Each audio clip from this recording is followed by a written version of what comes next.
हिंदुस्तान की नारी सब पर भारी। महिला सशक्तिकरण का खूबसूरत नज़ारा मुरादाबाद के पीएसी में देखने को मिला है, जहां महिला पुलिसकर्मियों को ट्रेनिंग दी जा रही है कि आपको किस तरह से जो नक्सलवाद है उससे आपको बचाव करना है। मेरे साथ अशोक अशोक जी हैं। सर, किस तरह से ट्रेनिंग दी जा रही है, क्या उसका पहलू है, किस तरीके से देखा जा रहा है उसे?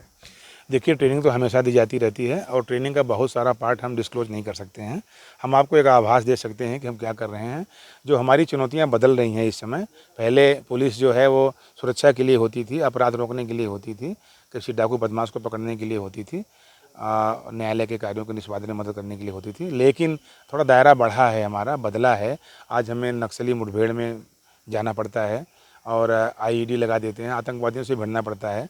और ज़िला पुलिस या जो भी है मिलिट्री के साथ काम करती है, सीआरपीएफ के साथ काम करती है, तो हमारा बटा हुआ काम नहीं है। कहीं वो हमारे साथ हैं, कहीं हम उनके साथ हैं। तो कुल मिला करके हमारी चुनौतियाँ बदली हैं।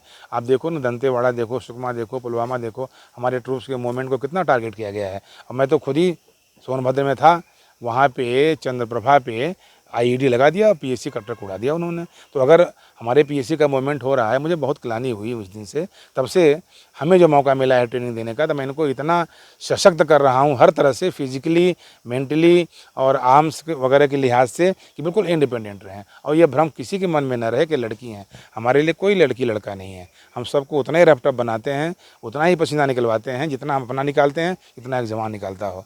तो ये कंसेप्ट तो बिल्कुल भूल जाइए कि लड़की लड़के का कोई मतलब है। पूरी ट्रेनिंग वही रिगरस ट्रेनिंग, पूरा जंगल में आप खुद देख रहे हैं कि क्राउलिंग कराते हुए पूरा डेमो देने का मैंने कोशिश किया है कि एक तरह से इनको मैं विजुलाइज़ करा दूँ कि आक्रमण नक्सली का होता कैसे है।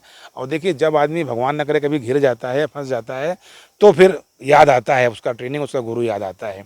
तो इसलिए अगर आप ट्रेंड रहेंगे, आप ध्यान रखेंगे चीज़ों को, तो भाई देखिए, आप अगर कुशल ड्राइवर हैं गाड़ी के, तो एक्सीडेंट आपकी गाड़ी का भी होगा, लेकिन आप उसमें कैजुअलिटी कम होगी, एक्सीडेंट कम होगा, आप बचा ले जाएंगे। तो हमारी ये जो ट्रेनिंग है, ये हम इन बच्चों को मौके पर आकर के बिल्कुल रगड़ के दे रहे हैं कि इनको याद रहे, और कभी भगवान न करे मौका पड़े तो ये अपने को उबार ले आएँ वहाँ से और अगले पे भारी पड़ें। और ऐसा कोई अगर हादसा होता है, कोई मुठभेड़ होती है, तो ये उनको पकड़ के ले आएँ। हमने पूरा डेमो दिखाया, हमारा 2-3 दिन से चल रहा है ये पूरा कोर्स इनका, 1 हफ्ते का होता है जंगल ट्रेनिंग का। मैं पूरी कोशिश कर रहा हूँ कि पूरी इनको ट्रेनिंग दूँ।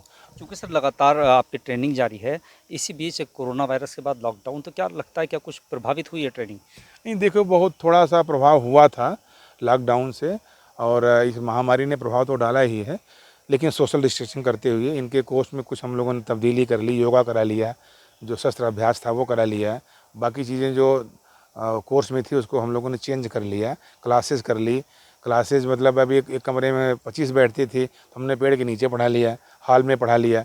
चेंज करके कोरोना के लिहाज से सोशल डिस्टेंसिंग वगैरह करते हुए हमने चेंज करके अपना कार्यक्रम जारी रखा। और दूसरी बात है कि हमारे यहाँ कोरोना से भी कोई प्रॉब्लम इसलिए नहीं आई कि हमारा जो एवरेज एज है बच्चियों का, वो 23-24 साल का है। तो उनकी इम्यूनिटी प्रॉपर है, पसीना खूब निकाल रहे हैं जवान यहाँ। हम भी खुद, आप यहाँ खुद ही आपको पसीना आ रहा है, तो ये पसीना निकालते रहते हैं, तो इम्यूनिटी है। योगा मैंने खूब कराया, काढ़ा बनवा के पिलवाया, तो मैंने इनको बिल्कुल एक तरह से कह लिया स्वावलंबी बना दिया है, आत्मनिर्भर है अपने शरीर के मामले में। अब ये लड़कियाँ हमारी हैं, 4 लड़कों पे भारी हैं। अगर कोई लेना चाहे मुकाबला तो मैं छोड़ दूंगा, 4 को छोड़ दूंगा, वो आपको 8 छोड़ दूंगा। आप उन्हें ला नहीं सकते पकड़ के, ये आपको कहीं जाने नहीं देंगी, वो पूरी आपकी मशक्कत करा देंगी। मैंने खूब फिजिकली कराया है।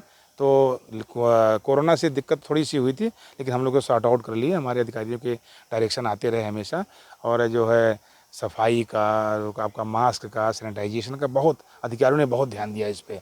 और भगवान की कृपा से टचवुड हमारे यहाँ कुछ होने नहीं पाया, हम लोग इसको काबू करने में सक्षम रहे। से आज हमें बताया गया था कि अगर हम कहीं भी जाते हैं, जो नक्सली एरिया है वहाँ पे अगर नक्सलवादी या एम्बुश लगाए हुए होते हैं, तो हमें अपने जवानों को वहाँ से कैसे निकालना है और उन्हें कैसे पकड़ना है। सर, सबसे पहले होता है कि हमें हर तरह से फेस करके, चारों तरफ को फेस करके कवर करते हुए चलना होता है। और बाकी जो भी होता है कि जंगल में जब नक्सलवाद होता है तो वो अजीब तरह से आवाज़ें निकालते हैं, उन आवाज़ों को भी ध्यान में रखना होता है कि कौन कैसी आवाज़ें निकाल रहा है, आवाज़ें कहाँ से आ रही हैं। तो आप देख सकते हैं किस तरह से जो महिला हैं, उनकी सिपाही हैं, उनकी किस तरह से ट्रेनिंग की जा रही है। खूब पसीना बहाया जा रहा है, और चूँकि यही जो वो महिलाएं हैं, यही वो सिपाही होंगी जो कल को बॉर्डर पर हमारी रक्षा करेंगी। तो आपने देखा किस तरह से मुरादाबाद के पीएसी ग्राउंड में महिलाओं को ट्रेनिंग दी जा रही है कि किस तरह से नक्सलियों से आपको बचाव करना है, आतंकवादी हमलों से आपको बचाव करना है। फिलहाल मुझे और मेरी टीम को दीजिए इजाज़त। आप देखते रहिए अमृत विचार।